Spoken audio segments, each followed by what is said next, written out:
Hello and welcome, dear viewers, to a new episode of Windows.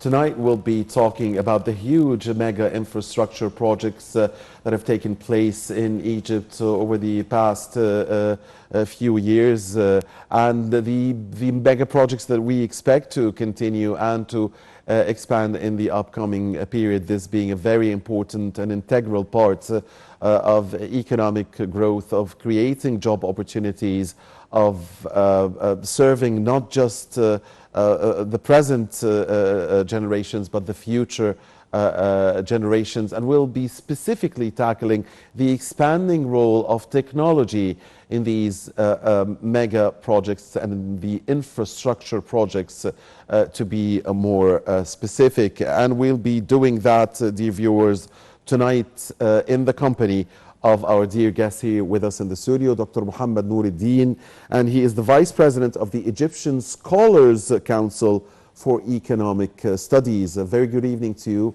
Dr. Noureddin, and thank you for joining us. Good evening to you. Good evening to Egypt. Thank you, sir, for being here. Egypt, for years now, has seen an incredible success in mega infrastructure projects in various fields.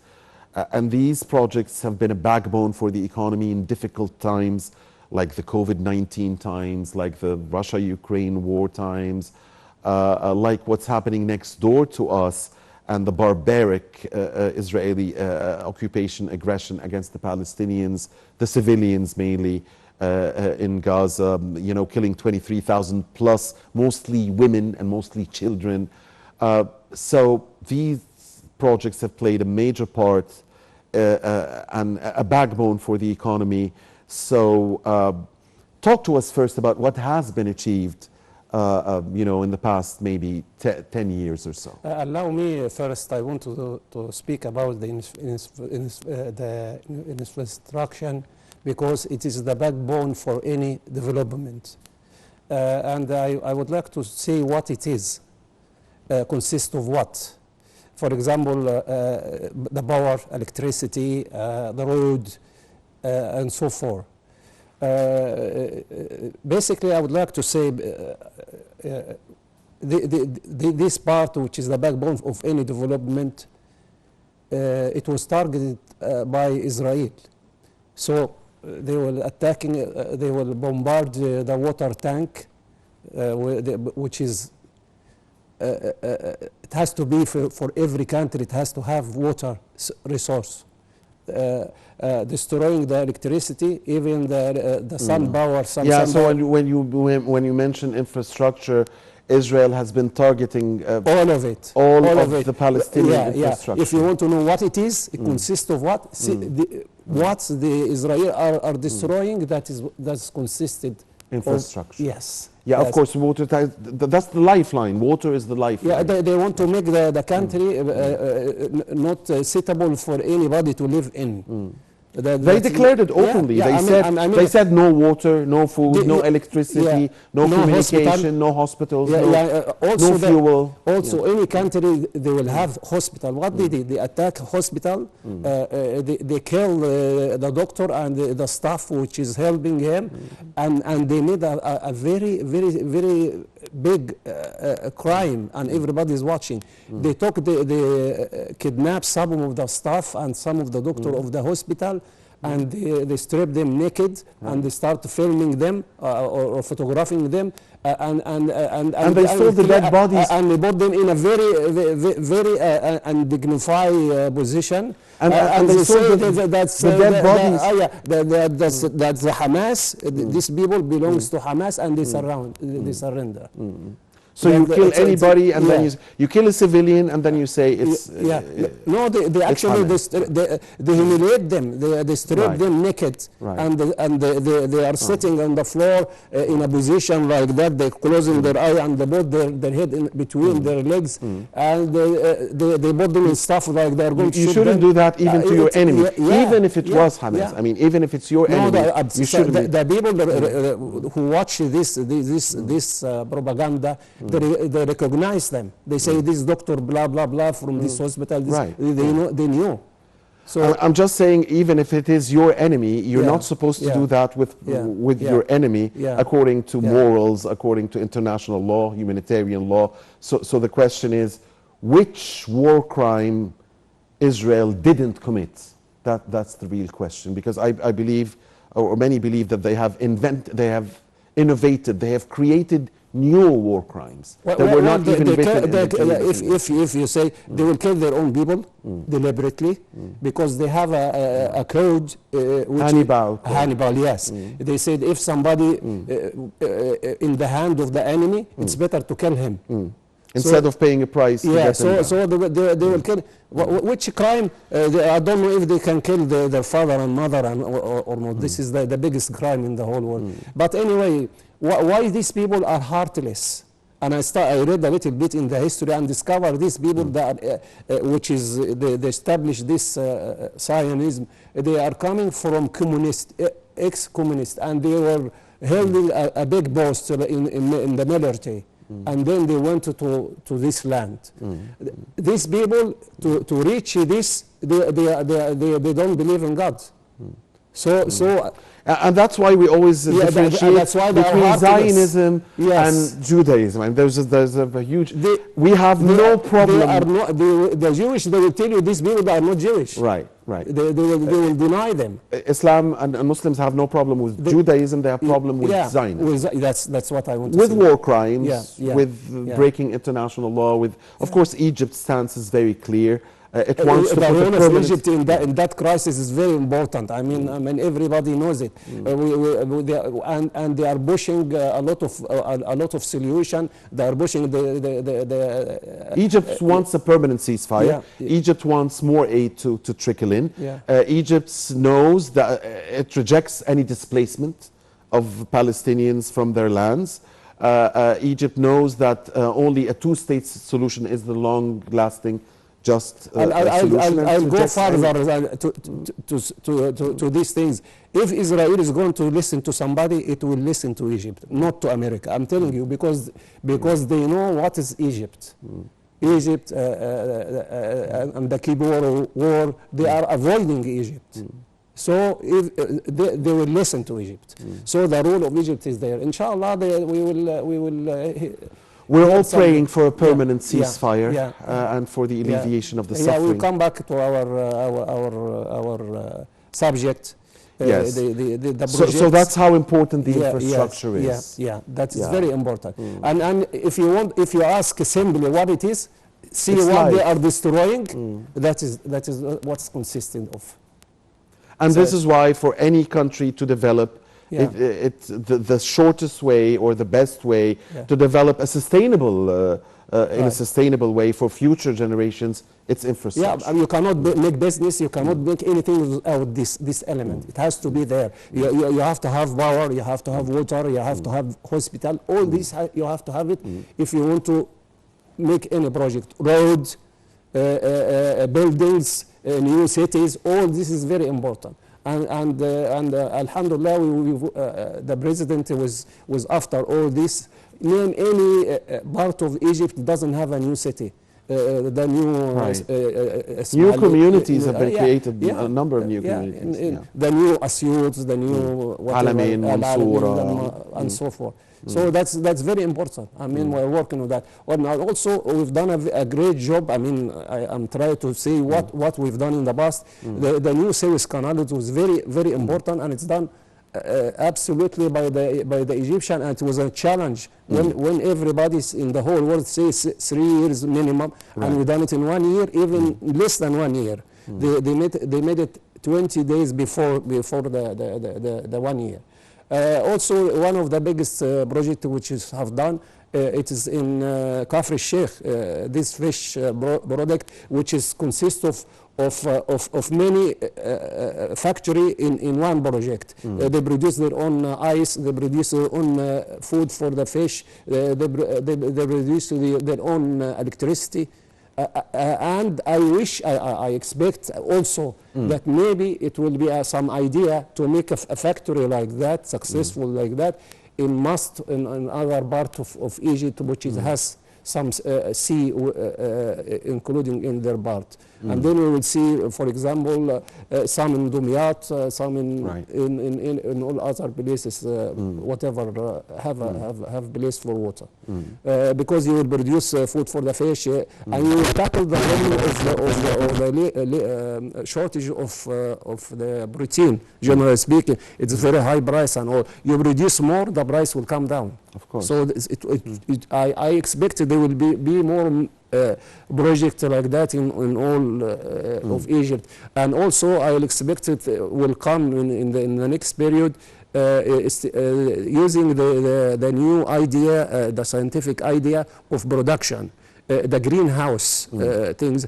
Every one faddan you will produce like 10 faddan, because and it will use less water, less fertilizer. Because the water comes straight to the plant inside, and you control the temperature, and you produce It's out a of friendly season environment. and friendly environment. I will say we will see a lot of that happening. Also, I expect some project, especially to get some more water for Egypt, because actually we are short of water, not only because of the problem of Ethiopia. It's because there is an international measurement to say this country is okay with the water, or they have shortage.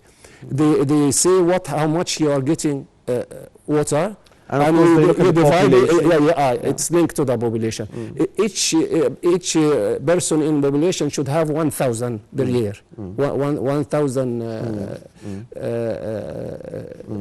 Cubic meters? cubic meter, per year. So we should have- if you divide, we are getting 55.5 billion. And we should get 120 billion. Yes. If we are 120, 110, 115, So whatever. the- Million times 1,000, that's Yeah. billion. Yeah. So we're only getting, exactly like you said, half of the fair share, or Yes. the Yeah. And there is actually some projects, I should say, most of the water now, you can say it's all of it coming from the Blue Nile, which is coming from Ethiopia and from Sudan and all, and other country. But there is the White Nile doesn't bring much, because it's full of slums. The water doesn't run because it's flat area. There is a project we've done about 75% of it in the time of the late president, where he Anwar Sadat. 75, and they were in the south of Sudan, but unfortunately it was not done in a proper way, because it was agreement between government not involving the tribes.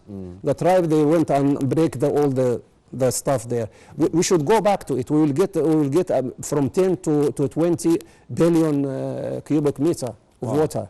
very important point you're raising.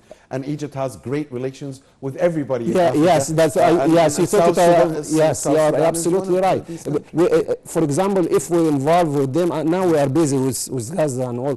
But if we involve with Sudan and make some South Sudan tools, as well? yes, make north and south, and make some tools between them and give some simple things, but it's great for them.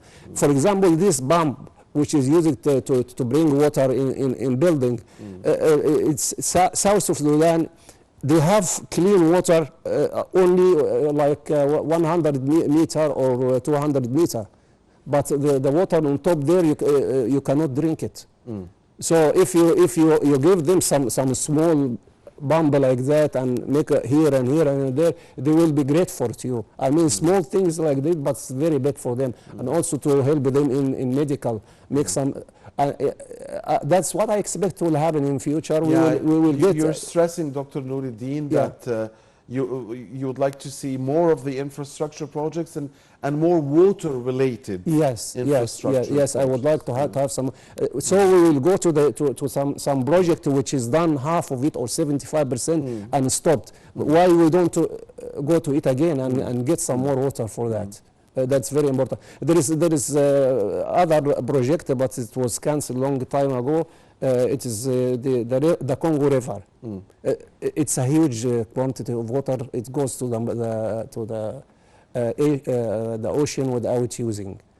And actually, these people they like somebody to make some electricity, produce some electricity, and we have a lot of experience in that.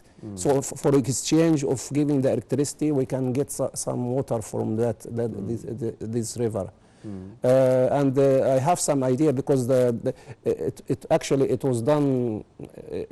This project, they were thought of it seriously on the time again of the same president, Anwar Sadat. He got a company called Arthur D. Little to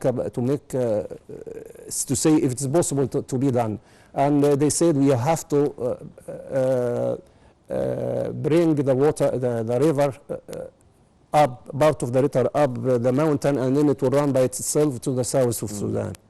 And they found that 120, the shortage one 220 meter, and it would say 50 meter one bump, 50 meter one bump, and it was all expensive. I with colleague of mine, we studied that again with all the satellites and this new. We found an area which is 120 meter only. Is less. And also, I gave a suggestion to the committee. Why don't we change the water from top? Why we bring it comes also from the mountain? Why don't we change it to the mountain? We look for a small river which has some water in it, and that's the one we divert from there. It will save one, and the idea is good. They took it. So I expect I'm going to Botostro. Maybe it will be workable. Perfect. What about energy-related mega projects? Because I think this is also very important, especially that we are a leading country, for instance, in petrochemicals. The use of natural gas. We are also a leader in natural gas production. So natural gas, actually, we are absolutely right about we are leading that. All this well, which when they found gas in the Mediterranean Sea, they will give it to Egypt to make it a liquid. Because we have the expertise and we have all value. Yeah, and of course not free. They will take it back, but they will have to pay. And I think I mentioned that to you before or not. All this well, they are under a sink mountain in the Mediterranean Sea called Starasso Sinis, on the name of one pharaoh was the head of laboratory, was scientist. That's in our territorial waters? Yeah, no, actually it's like that. Okay. Anybody will shoot for example, from Dumyat. If he is the nearest to this area than anybody else, that's his place to dig a well. And we have one well there. Israel, they have one, and Cyprus have one. And I expect maybe they will have a well for Gaza if they... Right. Because they will go from there but of course Israel will try to take Gaza's wells. Yeah. That's what will happen if they stay as it is.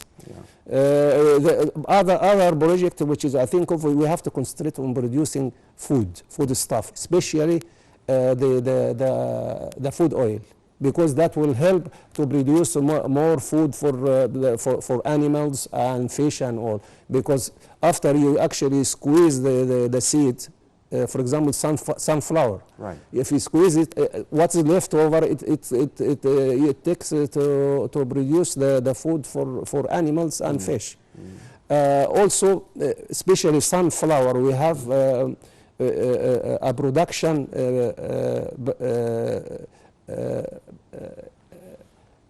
advance more than anybody else, because the country which we get the sunflower from, they are called country. They produce it one time in the year. We can produce it 3 times. So we have advantage, production advantage, and we can build 4 industry on that thing. So I expect that to be taken. Right. We can produce the oil for food. That's number 1. Number 2, honey from the flower. Third, you can produce pepper. because of the stem of this flower, you can produce from it paper, and we get paper from abroad. The fourth one, you produce the food for the animal. Yeah, So it's a very it's very again, good ambitious, project. Yes, a very ambitious project. Yeah. And a holistic approach, allow me to say, Dr. Nuruddin, I commend you for that, because I believe you are looking at achieving food security, self-sufficiency, Yes. bringing prices of food commodities down. This will do a lot of And also growth. mend the trade balance. You're right. I don't want the trade balance in the favorite of other people. I want to be in the Naturally. favorite of ourselves. Naturally. It's very important, because that will come when you import less product unnecessarily from abroad. I tell you, for example, this product, which is why we have advantage in the production, we produce it 3 times, and also it can be used. I read a little bit in our agriculture. That's why I know this information. Yes. You can use it as a border on the border, because it comes very high. You can and you can get a crop out of it 3 times per year. It's very important. Perfect. Yeah. Now, Dr. Nuruddin, certainly there has been and there will be an even more expanding role for technology when it comes to big projects, mega projects, infrastructure projects. Talk to us about that. Yeah, technology needs scientists. I mean, there is people that know how to do the job. And fortunately, we don't have lack of mind. If you think about it, I mean, maybe you know that already. A lot of our scientists, they are scattered all over the world. We are number 1 for exporting the scientists. And people actually, sometimes some countries, they fight over them. Actually, I've met somebody, some scientist. He was young, actually. He's about 28, 29. He's got a master's degree and a doctorate and he's genius in agriculture. I talked to him and I was amazed. He knows he knows to deal with all kind of soil. And he's like a doctor. He write a prescription and get it done.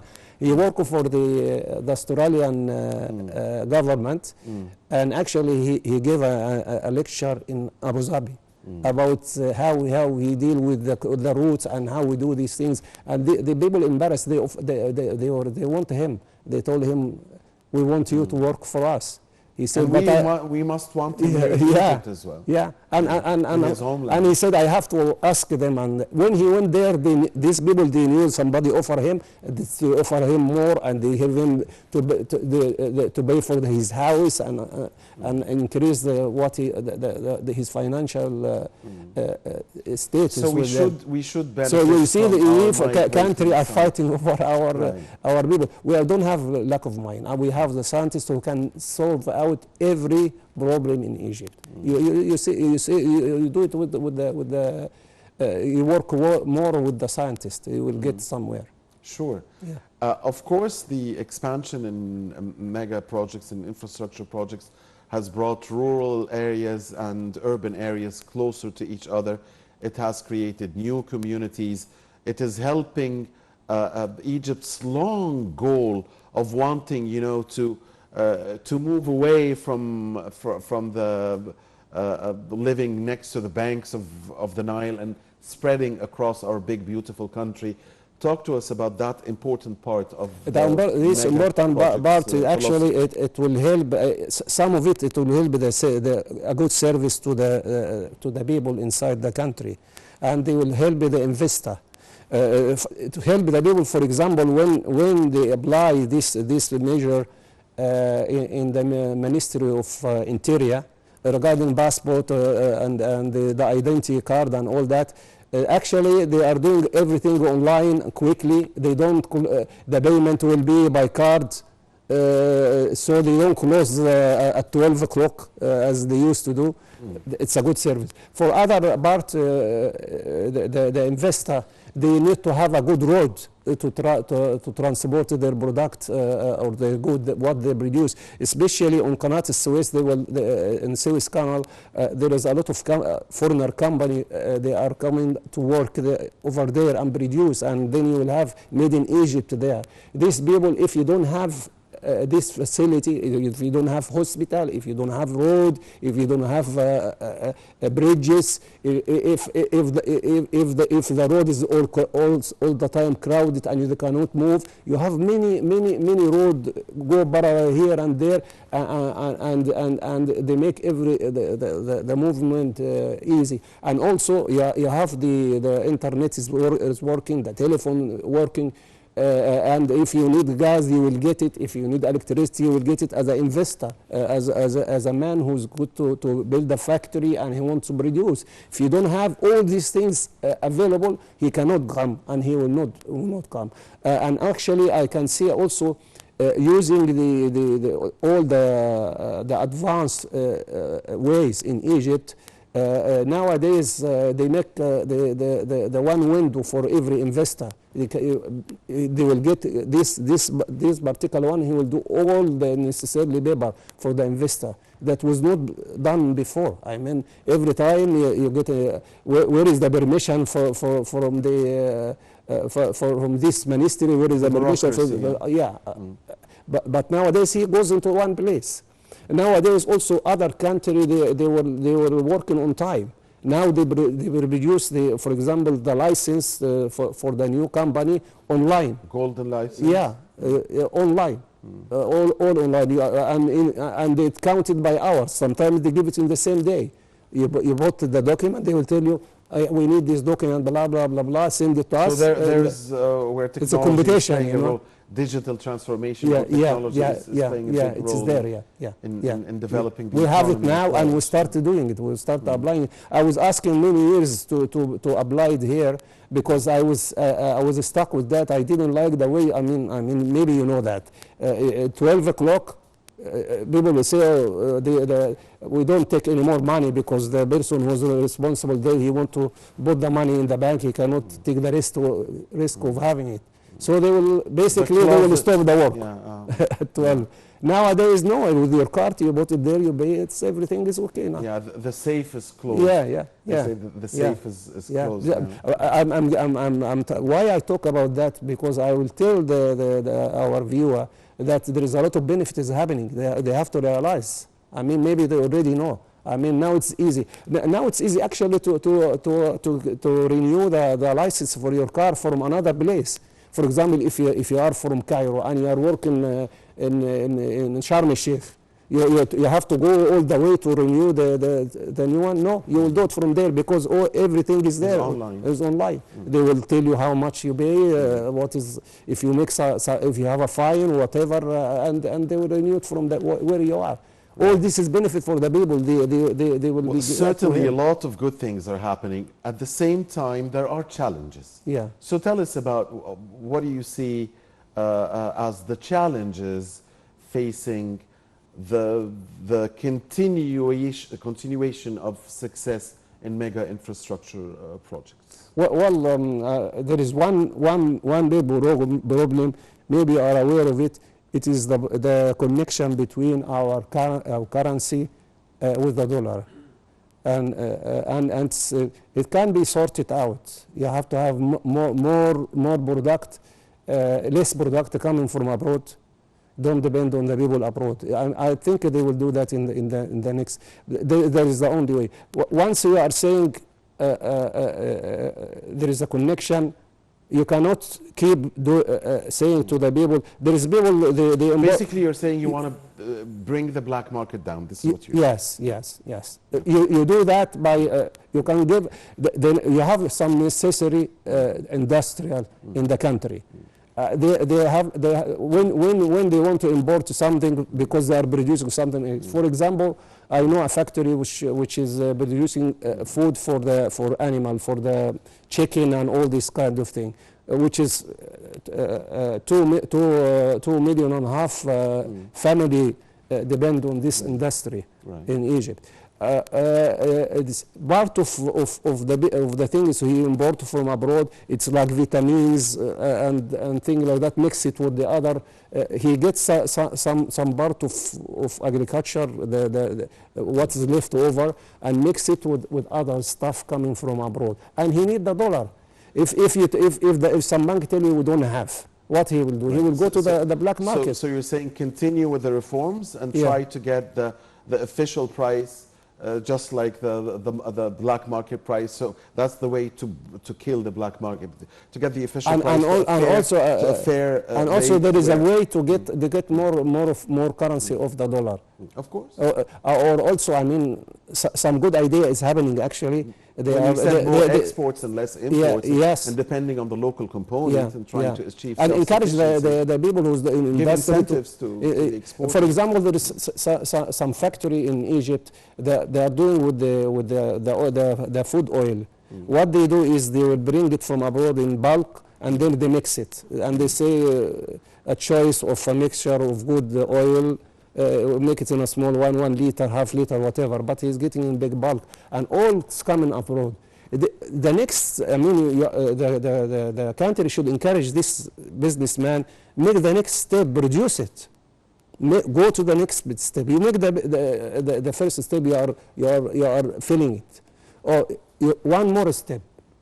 Get some contract with some people who's in agriculture. Tell him what you want. We need. Understood. Yeah. We've heard a lot about the idea of exporting the real estate. Do you see this? Real estate? Exporting our real estate. Do you see this as bringing foreign currency to Egypt, or bringing a lot of money? The real estate itself, the buildings, the houses. Yeah, you are selling some part of that. Actually, yes, but do it to specific people. If some, I mean, it should target be target the Egyptians abroad. Target the Egyptian abroad and target the businessman. In the condition he is got a business here, he's going to make a business, not only take the land and that's it. If he is opening an industry, okay, encourage him, but tell him, okay, you can buy this in installment, whatever, blah blah blah. But it's belongs to us. If you leave, it's ours in the end. And you give him lease like everybody does, 70 years. Right. But with the foreigner, you have to do that because you don't want anybody who's unwanted to take one land and cause a problem. And I mean, you understand what I'm saying. Of course. So use this system of lease. And one more thing is, I mean, a lot of people, they are asking where we get the capital from to make a project, important project, especially if the government is doing it. Why don't you do it in stocks? For example, if you want to, for the idea which is I said about the fish, or you can do it as well for the chicken. If you want to do it in Mansoura, for example, or Dakahliya. Or in any area like that. When you do it like that, you make a stock only for this area. Until then there is a factory here, he will produce food, it's for you. The system, there is stocks, so some people who's shareholder, they can be in the management to ensure everything is done in a proper way, and you save money on the transportation. Here, you do it like that, why not? I mean, the president always asks about the new idea from out of the box. We are trying to do that. Capital can be covered. Actually, we've done it with Suez Canal. We collect from the people, but we give it another new name, it was not in the stock. Right. But the money came from the people. You can do it now. The form of IPOs or initial public offerings or a shareholder company. You can start to do it in every area because you save on transport. You produce here and you eat it here, and some of it for the export. And that will bring the prices down? Well, I mean, the golden rule, what it is, what is available and what we need. If the available more than we need, the price will come down. If it's for more, I mean, that's the rule which is apply everything. This crisis which is happening because the two countries which they are fighting, they are a producer of food product, and they are number one, Russia and Ukraine. And of course, it is taking the people to the army So they're not producing, or they're producing less. So hardly they are covering themselves. The weapons factories are the only ones producing. So that's all dropped. Dropped. Actually, I don't like war. War will destroy the economy. It will destroy the economy. They don't go together. But it seems, some countries, some neighboring countries have chosen that path because many believe if they continue this way, then it's their choice because they're going to be at war for 10 and 20 and 50 years, the way this is. Yeah, but this particular war, it's out of hypocrisy. I can say that. I mean, if you allow me, because if you read the history, Dr. I'm talking. If you have these expansionist dreams, and you want to. No, you're talking about the expansion. I'm talking about Russia. No, I'm here talking about Israel. I mean, if you have these expansionist dreams, and if you want to finish with Gaza and then go to the West Bank and then hit South Lebanon and then. Who knows what's next. So if you're thinking this way, then you are going to be at war for decades.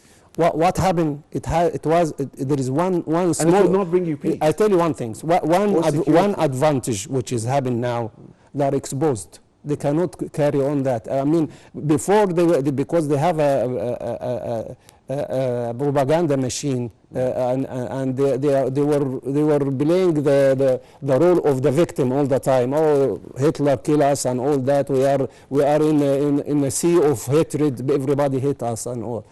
They were deceiving people. Everybody now wake up. All the people. I mean, you can see the demonstration. They closed the bridge in London. I mean, they say it was 500,000 people over there.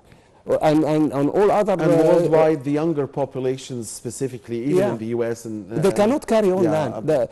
Everybody will ask now for the solution, which is the two states. They will have to withdraw. And I say the Palestinians shouldn't think of the problem of this settler in the West Bank.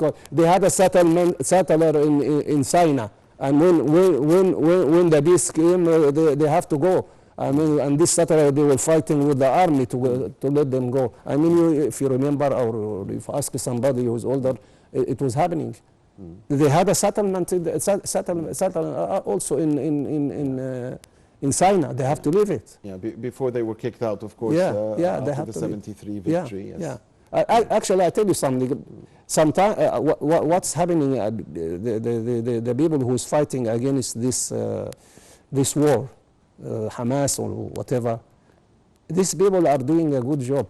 It's the resistance. It's the resistance. Yeah, it's not just Hamas. It's the Palestinian people who have the right to fight occupation. I mean, every nation in the world, every people in the world have the right to resist occupation.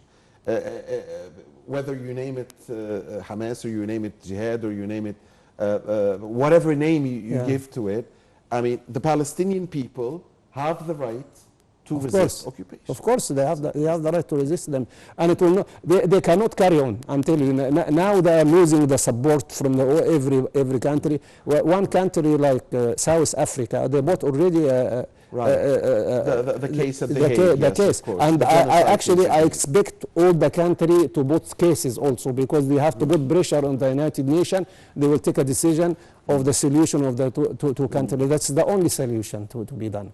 That's the only solution. And of course, Egypt, they will have a big role to push that on and apply it on the Israelis. Yeah, to isolate Israel even more and more. And they have isolated themselves. Israel have isolated themselves for decades. These people, I've never seen like that. It's evil. What they're doing is evil. I mean, and everybody from every country, they say is evil. It's not only me. Everybody say that. We pray, of course, for the Palestinians in Gaza and the West Bank. Killing the children.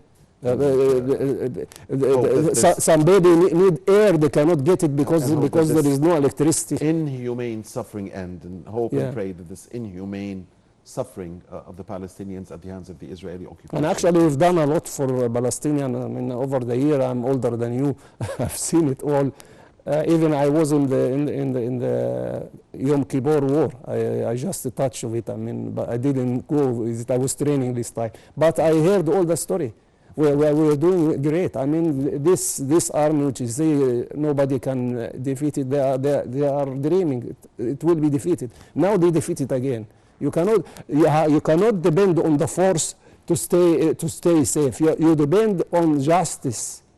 And what is they failed to realize. I mean, Egypt, they told them many times that peace can be established on justice, not on force. Absolutely. You cannot do it by force. Absolutely. Yeah. Dr. Mohammed Noureddin, Vice President of the Egyptian Scholars Council for Economic Studies. Thank you very much. It's been a great pleasure. Thank you very much for having me. I wish all the good for our brother in Gaza. I wish every good for them and their crisis, brothers and sisters, children and grandfathers. It's breaking our heart what's happening there. And actually, we are one country which is fought for the right of Palestine more than anybody else. And nobody can say any word about us. Indeed, of course. Thank you very much, Dr. Noureddin. You're welcome. Again, I've enjoyed being with you and hope to see you. I'm grateful that you invite me. Thank you very much. It's been our pleasure. Thank you very much. And dear viewers, thank you for watching this edition of Windows. I'm Mohammed Abdirahim, and this is Business.